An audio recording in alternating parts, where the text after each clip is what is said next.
longer with catchy but empty slogans. They are no longer hiding their impatience. They are now fully aware of the power of their franchise. They cannot be taken for granted. That, to my mind, is the most visible trend in our socio-political life today. Our people today are identifying themselves totally with the system. Substantial sections of our population, I'm not talking only about those privileged ones in the portals of the universities or in the corridors of power, but our common people are becoming increasingly aware of the potential of our democracy in realizing their dreams, their hopes and aspirations. They are aware that through effective intervention by the government, their plight can be improved, that if those in positions discharge their duties honestly and sincerely, people's problems could be addressed, that if there is commitment to the cause of the people, democracy is the best system of governance available. The smooth and orderly transition of power from one regime to another is an eloquent testimony to the stabilization of our democratic and parliamentary polity. By exercising their right to vote judiciously and effectively, the people have made it clear that they want accountability from the representatives and from the political parties and the government. This is indeed a very positive trend which augurs well for our democracy. Across the political spectrum, it is now increasingly recognized that accountability is at the core of good governance practice, and the people are conscious of their right to know and their right to develop. Growing identification of the people with the system also contributed to their demanding greater degree of probity and integrity in our public life and in the political profession. The perceived criminalization of politics has vitiated our political system in a very regrettable manner.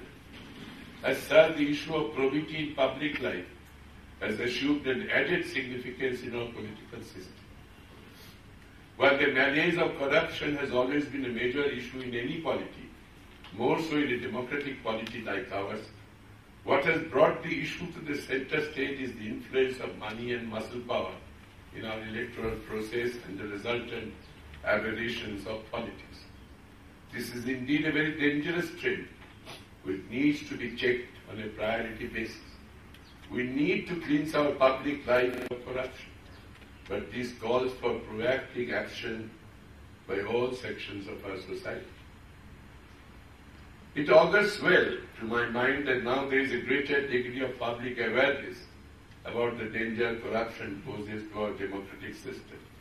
And increasingly people are being vocal about the need to cleanse our public life of corruption and of bringing in greater degree of transparency in the process of governance. This is also reflected in the passing of the Right to Information Act, which should be properly utilized, though I have some doubts about that its provisions may not be misused. The basic postulate of parliamentary democracy is executive accountability to the people through the legislature and the principle of separation of powers among the different organs of the state, namely the legislature, the executive and the judiciary, and the harmonious relationship among them.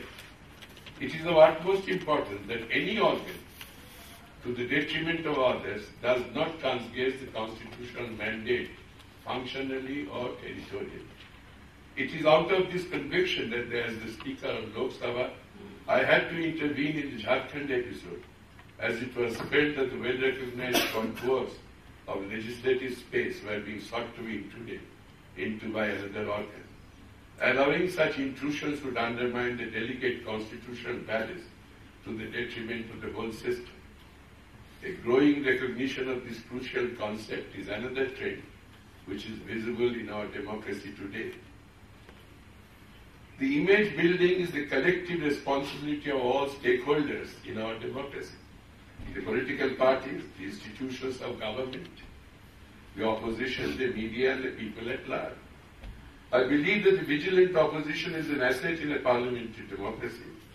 While the Treasury bench has the mandate to rule, the opposition has to keep an unremitting vigil on the acts of omission and commission of the government. constructive criticism backed by viable alternative approaches will definitely help democracy to deliver better.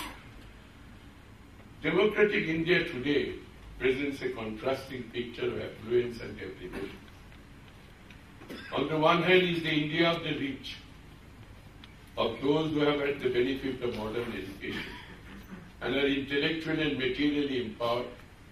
And on the other is the India of those who live under conditions of poverty, deprivation, squalor, illiteracy, ignorance, intolerance and prejudice. Though we have succeeded in considerably reducing the magnitude of social inequity, large sections of the people are still victims of stratified social structure. Our endeavors for empowering the women have only made it partial success. They are still not ensured of their due space in the larger representative and political decision-making bodies.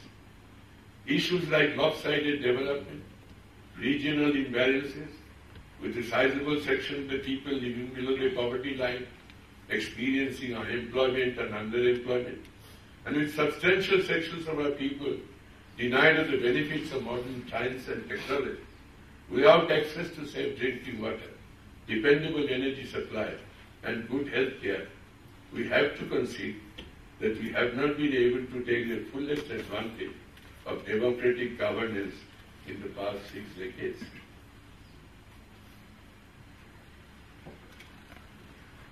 It's a strange paradox that while in the last decade our economy grew at an average annual rate of about 7%, if not more, about 40% of India's world's poor still live in India.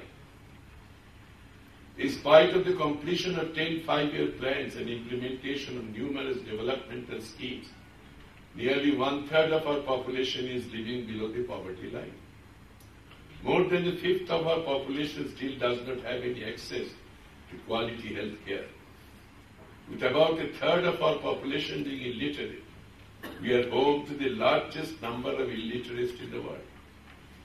Only about 10% of our university-eligible youth have the real opportunity for that.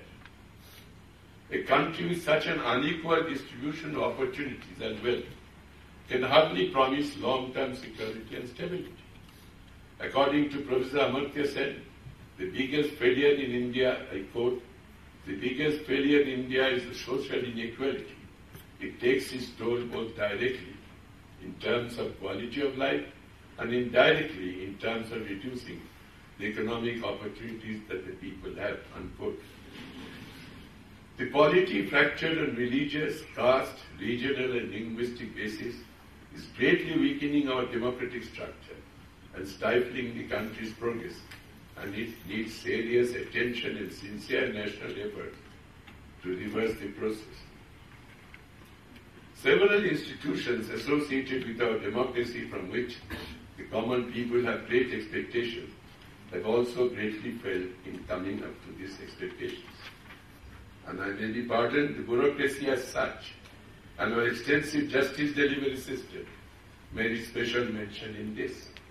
Even after 6 decades of self-governance, we still haven't succeeded in what people believe to be in establishing a bureaucratic framework sensitive to the needs of a free people. The common man is still treated with indifference, if not contempt by the system in general. The backlog of millions of pending cases has virtually paralyzed our legal system.